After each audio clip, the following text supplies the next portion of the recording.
Hear ye, hear ye. Welcome back to Sandra Sells Tells, where we talk real estate, real people, and real life here in Plymouth and New England. Winter in Massachusetts can be beautiful, but it can also be brutal on our homes. Burst pipes, ice dams, water damage, these aren't just homeowner headaches. They can be overwhelming, especially if you're thinking about selling or you're already under contract. So today I am joined by Kevin Hood, owner of Hood Remodeling. Kevin works with homeowners during their most stressful moments, helping them rebuild after winter damage and guiding them through the insurance process. If you've ever wondered what to do first, who to call, or how to keep a situation like this from derailing on your sale, this episode is for you. Or even if you're not going to be selling and all of this happens, I got the guy for you. So let's get into it. Welcome, Kevin. Well, hello, Sandra. I'm so excited to have you here on Sandra Sells Tells. I know you work with homeowners. I had your design girl, Terrell, in here on one of my early episodes about designing kitchens and homes and pretty much everything, even down to dog washing stations, which I still want. But you also have a lot of stressful moments when major damage happens, especially during this winter we are truly having right now. This is a perfect winter for this example. Yes. So let me set the stage here for a second. You get a call about burst pipes, ice dams, and winter water damage. What's usually going on in the home? Well, at this time of the year, it's pretty simple. 90% of the time, it's a backdamming.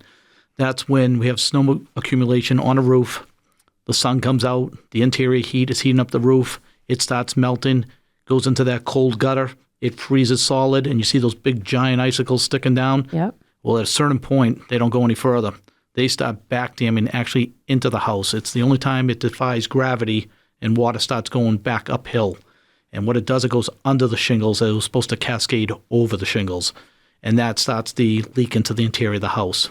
Or the second event would be straight out frozen pipes in a wall. Yeah. Yeah. Wow. I did not realize that about like when it comes down in the gutters like that. So, okay. Mm-hmm. So that's a lot of the most common issues that you're seeing, right? Like burst pipes, the ice dams, which also causes then a roof leak because it's coming back into that. So what's the biggest mistake a homeowner can make right after that damage happens? The biggest mistake, believe it or not, is cleaning it up. The ideal situation is to immediately get your insurance company on the phone and then immediately a public adjuster. When that water comes in, unfortunately, the insurance companies today, they don't want to quite pay you exactly what you would get for the going rates and the construction that would happen, the details of getting it out. There's a lot of stuff behind the scenes that people don't see. Backdamming water or bursted pipes result in mold and just long-term damage, and you can't have that. So a lot of people say, oh, my God, my house is flooded, and they would start with the mops, the buckets, and everything, when you shouldn't do that. What you should do is get an insurance company out there and start taking pictures because they need to see the extent. Yeah. So take pictures right away. Right away.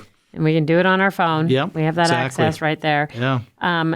So I'm going to guess, my next question was, what should they definitely not do before calling a pro? And you're saying, don't clean it up. Sometimes you're going to have to like soap up some water so it doesn't make worse damage, but take the pictures first. Yeah, take the then pictures first. Then get on first. the phone. Yeah. And you know what? Call your insurance company before they call like you. Yeah, depending on the extent, a backdamming water leak is gradual water continuously coming in and staying in the ceilings, and you're going to see it. That's not as much damage. A bursted pipe is a totally different situation. You have a live water flow that's just not going to stop. And you don't want to be walking into a house with 6 inches of water and then be stepping in that and then touching everything because you don't know what's going to happen. You get electrocuted, you can get severely hurt. So sometimes it's worth either calling, 911, or call a pro. And that means, a construction guy that knows what's going on because that house has to be made safe first before anybody can go into it, depending on how much water is in that house. Okay, good to know. All right, so if a homeowner is thinking of selling or they're already on the market, how does winter damage change the game? changes it huge because I know that much. yeah, you know firsthand. I mean, unfortunately, people are buying something that they've already seen. It's a negotiation, and they're expecting to get what they're paying for. Right. When water damage happens, it's a totally different situation. Now you have a damaged house.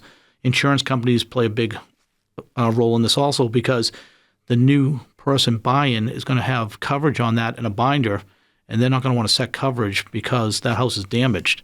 And let's all face it, we don't own our houses. The banks own the houses. And that's why you're required to have insurance. So it does become a really big mess of a pool to figure it out real quick. In most events, when the insurance company gets involved, they can real quickly, decipher how much damage there is, how long it would take to be fixed along with the contractor. Excellent. And I know that, and this actually happened to me last summer, believe it or not, like damage be fixed without derailing the sale? Absolutely. It can. Right? Between absolutely. Yeah. somebody like you, somebody like me, I'm calming the seller and the buyer, and you are helping take care of like the issue. Mine was a condo in Yarmouth, and we looked under the sink, and there had been a burst pipe. We don't know how long the guy had moved out to an assisted living, and there was mold, of course. So it turned into a huge project with insurance companies and new kitchen cabinets. But you know what? The buyer that was already on a contract got new cabinets.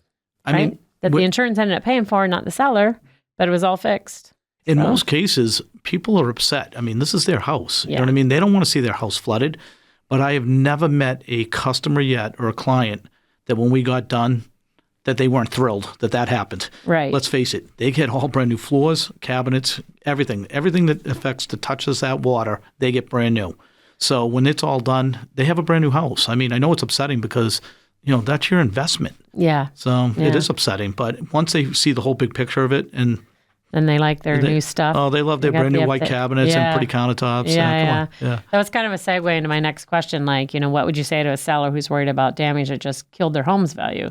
It didn't kill their home value. No, not at all. It brought their home value back up. It brought it up more. Than what you were. Because now you have a brand new bathroom, kitchen. Something's brand new going in there if there was water damage. Biggest rate of return is in the kitchens and the baths. Kitchens and baths. That's the biggest expenses in a house. Right. So we're not saying flood your house to get this. No, we're saying, we're not saying that. We're just saying it is stressful, right? It doesn't matter if you get the ice dam to get a burst pipe in your house. That's the last thing you want to deal with. And stuff has gotten ruined. And insurance companies are not always to deal with. But that's what my next few questions I want to talk to you about, like that insurance navigation, about how you guys actually help sellers through that piece because it can be so frustrating. So walk us through how insurance typically plays into winter damage claims. I'm going to sum this up to it's a game of chess. Okay. Let's see who's the smartest and let's see who can go the duration of the game. Because unfortunately, insurance companies want to collect all day long. They don't want to pay. And that's the net result of it. So if there is, let's pick a number, there's a $100,000 loss in a house, they're going to give you 25 cents on the dollar a lot of the time. That's what they're going to offer. And they're going to really string you out to see how long and how much patience you have. And one thing right off the bat is you should have a public adjuster. There comes a dollar value where you cannot negotiate that with your with your adjuster from the bank or the insurance company. You need a public adjuster that's on your side that knows the laws and the rules. You also need a contractor that knows the laws and the rules. And the reason I say that is because a lot of times they don't know what they're dealing with for cost. And the insurance companies, like I said, they want to offer 25 cents on the dollar. Then they'll end up at 50 cents. And then we have times where we exceed what even our quotes are by fighting with them, and we do support the homeowner. We don't work for insurance companies. We work for homeowners. And a lot of small contractors, they won't get involved with stuff like this. You need somebody that is experienced. You need somebody that has the the backing and the manpower for both the financial side and the service side. Very good. You had said something. I'm going to lose my train of thought now, but you were talking about the public adjuster. So does the insurance provide that? No. You get your own. You get your own. So make sure you get one. Yeah. We have such a big clientele base. People call us, and we right away will refer somebody that we feel will represent you and fight for you. All public adjusters get 10% right off the top, and you want them to fight for you because the insurance companies don't really want to play fair. there. right. So you want somebody on your side. That was one of my next questions. So if, say this happened in my house Yep. or anyone's house, and I'm like, now I got to deal with this. I've called my insurance company. I'm going to call you like, hey, we've got a problem. I'm going to need this all redone. Who do I call? You've got a name of recommendations. Yeah, people call that us. you've worked with. Yeah. Yeah, we have people that we've been working with for years and years. There's a lot of good public adjusters in the area.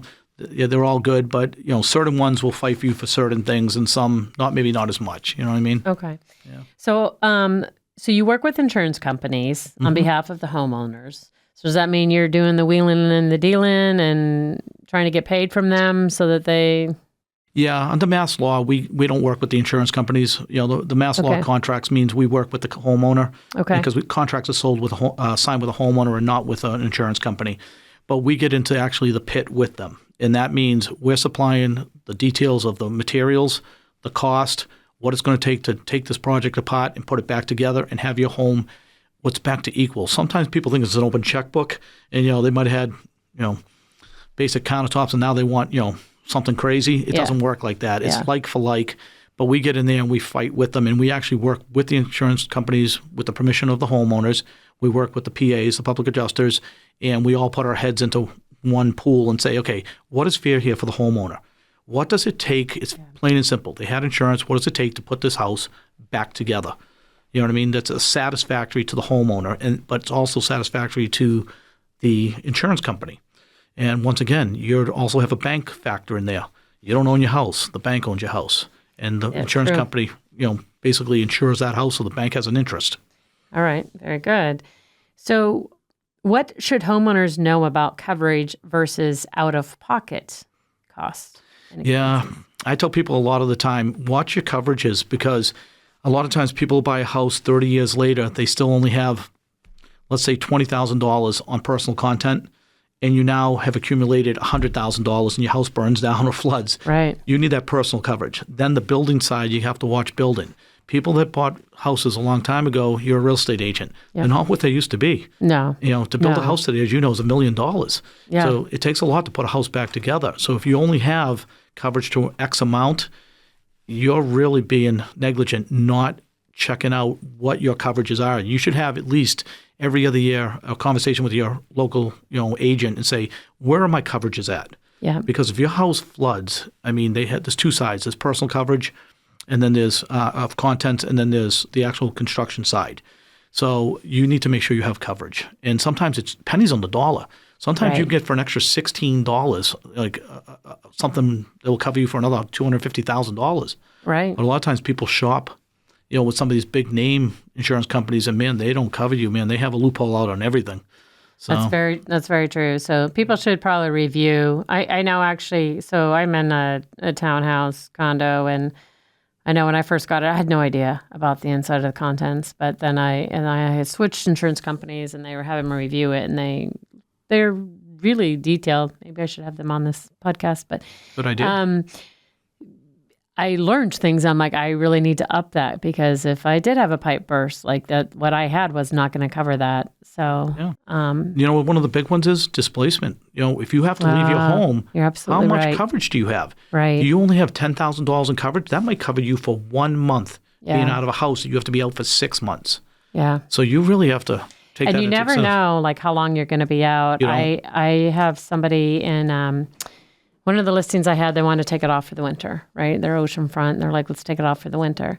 So we had a guy, had some damage in his home, getting some work done in November. It was supposed to take a month. He just renewed for another month. Wow. So he's been in there November, December, January, and now February, right? So as you just said, you might think you're out for a month or 2 months. It can be longer than that. So that can be covered. So that's a great thing. What is one thing homeowners can do to make the insurance process smoother from day one? Like I said, one is keep up with where your coverages are. That's one. Also, take an inventory of your house every once in a while. Whether you record your house, whether you take pictures and they go into a separate place other than a house that can burn down and you don't have them, knowing, how much money you've spent on certain projects in your house. There are people that can remodel a brand new kitchen and then all of a sudden there's a fire. And now you have none of that proof that you just remodeled your kitchen. Excellent. So like I said. Excellent point. Yeah, and talk to your insurance agents. That's what they're there for, I love that you said take pictures, write down, keep and I've sold houses where people have the binder with all of that, and I'm always impressed. Yeah. Back to organization with the previous guests I had on about organization, which is vital and very important to do. And it's also super helpful if you're going to sell 5, 6, 10 years from now, right? Absolutely. If you have all that information and you say to me like, well, Sandra, I just updated, and I'll get this a lot. People are like, oh no, we just did that. Our kitchen's brand new, or our furnace is brand new. And I'm like, do you have the year on that? And then they go and find it, and it's really like 8 or 9 years. Right, so exactly. It's, not like brand new. But it feels like, time goes. So it does. very good. So great advice. So once repairs are underway, what improvements can actually prevent it from happening again? Or is there anything? Because Mother Nature, we cannot control. Yeah, well, there is. I mean, some things you can prevent. For example, backdamming on your roof. Mm-hmm. It only takes, a short amount of time. Go buy a roof rake. And when you have extensive snow like we just had the last few weeks here, get out there and clear the first 3 feet. And more this weekend. Yeah, more this weekend. It's coming tomorrow, actually. But, get out there and rake off the first 2 to 3 feet. Okay. That will 100% stop a backdamming event. So that's one. Your heating. People don't like to spend money on fuel. I totally get that. Yeah. But, it's going to be Expensive. minus 10 out tonight. Yeah. You might want to keep your heat at 70 and not at 58 to save some money, because your house can't then catch up. And then the decrease in temperature so rapidly, your furnace is burning like crazy, but you can't produce enough heat. So keep your house a little bit warmer, That is an excellent tip. And I've actually done that because we've had so many cold days. Yeah. And I was just afraid we might lose power. Yeah. So I turned mine up to have it warmer. And I've kind of just kept it because I don't think we've had any day above 30. If you have an old home, for example, if you have an old home and the insulation's not good in the walls, I'm not saying tear the walls open and insulate them, right. But maybe you open up the bottom of a vanity, the kitchen sink, leave those open that night so the house air can flow in there, keep those pipes warm, and that can prevent a major mess for you when you wake up in the morning. Those are excellent tips. So let the water drip. You guys, for the people in the back, did you hear that? If you have an older home, even if you don't have an older home, should you open up underneath the sink to keep the pipes warm, or just mostly the ones that are poorly insulated? Yeah, the poorly insulated ones. The new house's standards for today, our pipes, any live pipe, what's called a live pipe, a feed pipe, won't be in an exterior wall. You know what I mean? Okay. 90% of the time they're in the interior walls, so they're not going to freeze. And the insulation factors today are just night and day compared to what it was even 20 years ago. So, all right. In most cases they won't freeze. So along those lines, personal question on mine. I'm in a townhouse. It was built in the 80s. 2-car under garage. Mm-hmm. So my kitchen is above it. Yep. And I always feel how cold that is. It is. So does that mean my pipe is not insulated? Because it's probably in the garage, which it is in the garage. I can see it. So I should be careful, and I should open my cabinets underneath the sink now in the kitchen on these frigid days. Yeah, unfortunately, that big giant garage door doesn't. It only hit the maximum. It really doesn't. Yeah, it lets a lot through. The air, the pressure on the door, it's just taking that air and sucking it right out of that garage. But we see more leaks with garages than anywhere. This is a good question for you as well, too. You're just taking me all over the map here, so sorry. But so in a situation like that, because I know I'm not the only person that has a 2-car under garage and it's like that. Yep.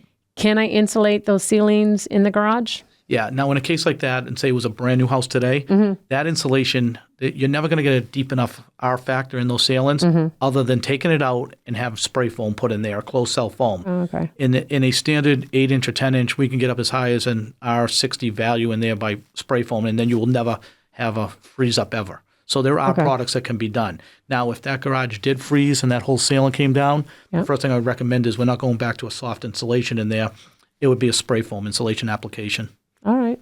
Good to know. See, good tip. I know you're helping other people out there. I like it. All right. Are there any upgrades buyers and insurers really like to see after or during a repair? Yeah. I mean, come up to today's standards. You know what I mean? I mean, like I said, once a kitchen floods or a bathroom floods, well, you know what? You get a pretty new everything. So when you do that, some of the upgrades might be, everything from the level entry showers to new custom stuff, and in the kitchens. I mean, kitchens are an endless open doorway of accessories these days. I mean, it just depends on the value. I mean, I'd say at least 8 out of 10 repairs we do, even though we work it out with the insurance companies and we do a like for like, the homeowners come back and they say to us, listen, now we're going to do upgrades. What's the additional cost? Yeah. And we upgrade the kitchen with all the pretty accessories and everything else.